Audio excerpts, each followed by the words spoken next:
Je me souviens simplement de cette envie que j'avais et de l'évidence qui était de me dire « mais oui, mais de toute façon, il faut qu'à un moment donné, ce ne soit pas lui qui soit enterré à Charleville-Mézières. Et si c'était pas lui ?» Voilà, c'était ça, c'était cette question-là.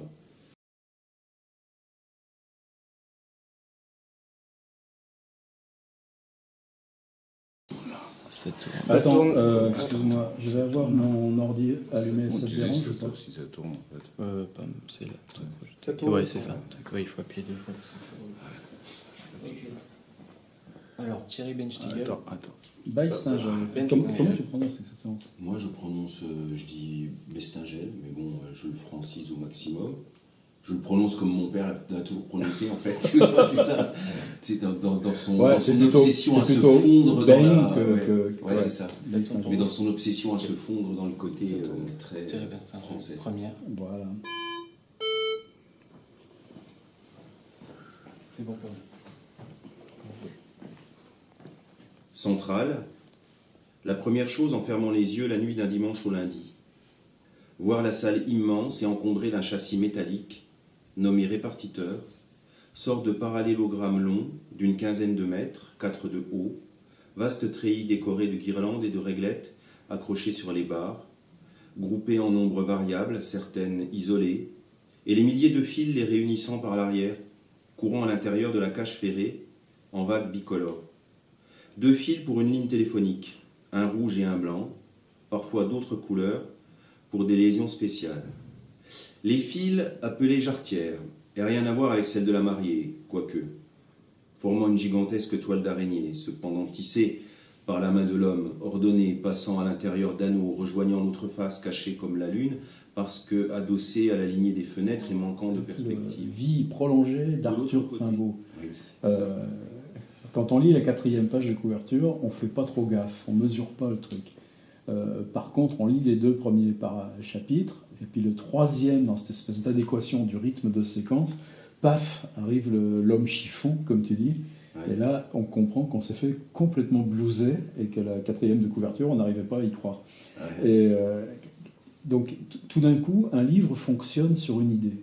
Comment on peut avoir comme ça une idée comment tu sais qu'une idée qui passe peut devenir comme ça 500 pages de bouquin? Moi, ça fait 15 ans que je te vois photographier la tombe de Rimbaud, aller tout le temps à Charleville, t'arrêter sur sa tombe. Comment un livre naît d'une idée? Comment on fait pour avoir des idées? Et comment on passe de l'idée au livre? Ben, elle n'est pas que d'une seule idée, elle naît souvent. Alors justement, effectivement, je photographie la tombe de Rimbaud. Je me pose des questions par rapport à Rimbaud, pourquoi il me plaît autant. Donc je me dis, à la limite, j'aimerais bien pouvoir y réfléchir. Donc si j'y réfléchis, ça va être par ma propre expression, donc ça va être à travers ce que je vais pouvoir écrire dessus. En même temps, je me dis, ce qui m'intéresse dans Rimbaud, c'est l'élaboration extraordinaire de son mythe aussi, qu'on parle très peu. Isabelle Rimbaud, Darzens, etc., quel rôle ils ont eu, Verlaine aussi, quels ont été leurs rôles à ce moment-là pour mythifier en quelque sorte ce Rimbaud. Et puis en même temps, c'est se dire, c'est espèce de... Pour moi, le romanesque, c'est aussi créer un personnage qui, à la limite, n'en serait pas un, puisqu'on le connaît, Rimbaud, donc je ne le crée pas. C'est de se dire, si je le prolonge, là, cette fois-ci, c'est toute mon inventivité de romanesque donc, qui est satisfaite. Et puis en même temps, je reste dans la réalité, puisque Rimbaud, je voudrais bien qu'il assiste de lui-même à l'élaboration de son propre mythe. Donc ce qui fait qu'il n'y a qu'une seule solution, c'est de se dire, si j'ai envie qu'il continue à vivre et tout, il ne faut pas que ce soit lui qui soit enterré dans la tombe à Charleville-Mézières. Donc il faut qu'il y ait une sorte de substitution de cadavre. Donc l'idée, à partir de là, elle devient simple, mais enfin simple en apparence. Elle est venue comment, cette idée? T'étais au volant, t'étais devant sa tombe, t'as réveillé la nuit, t'as sauté en l'air. Non.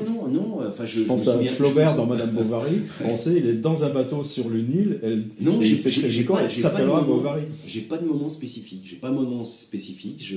Je me souviens plus du moment. Je me souviens simplement de cette envie que j'avais et de l'évidence qui était de me dire, mais oui, mais de toute façon, il faut qu'à un moment donné, ce soit pas lui qui soit enterré à Charleville-Mézières. Et si c'était pas lui?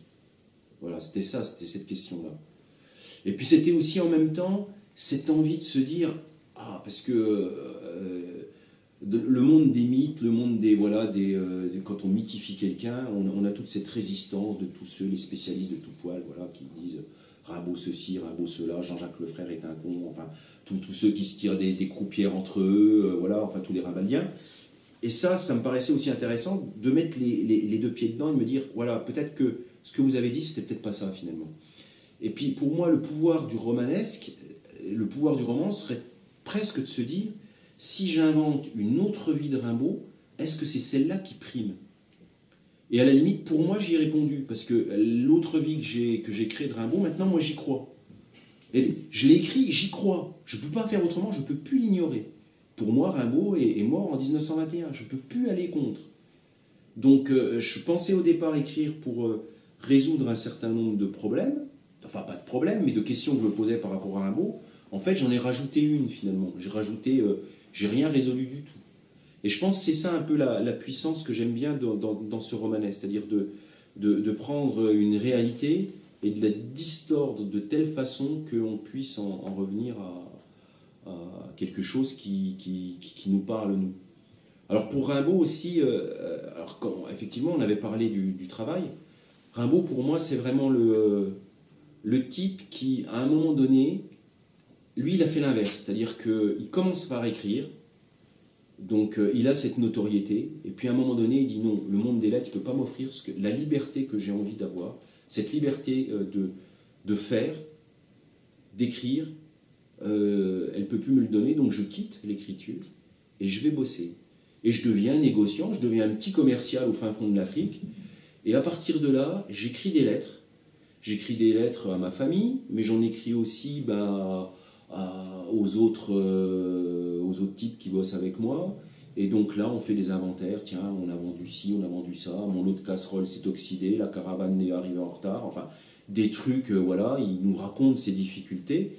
Et à partir de là, c'est là que je trouve qu'il est, je dis pas le meilleur, mais le plus en prise avec la réalité.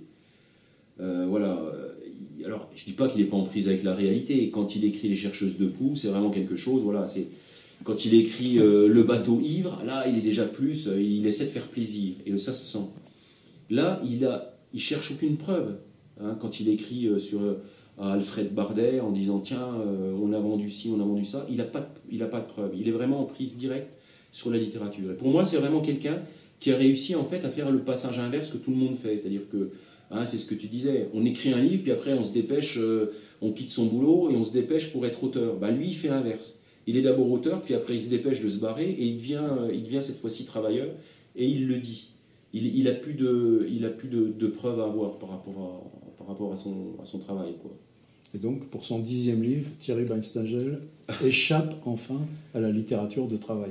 Voilà, oui, peut-être. Enfin, je sais pas si j'échappe à cette littérature de travail. Enfin,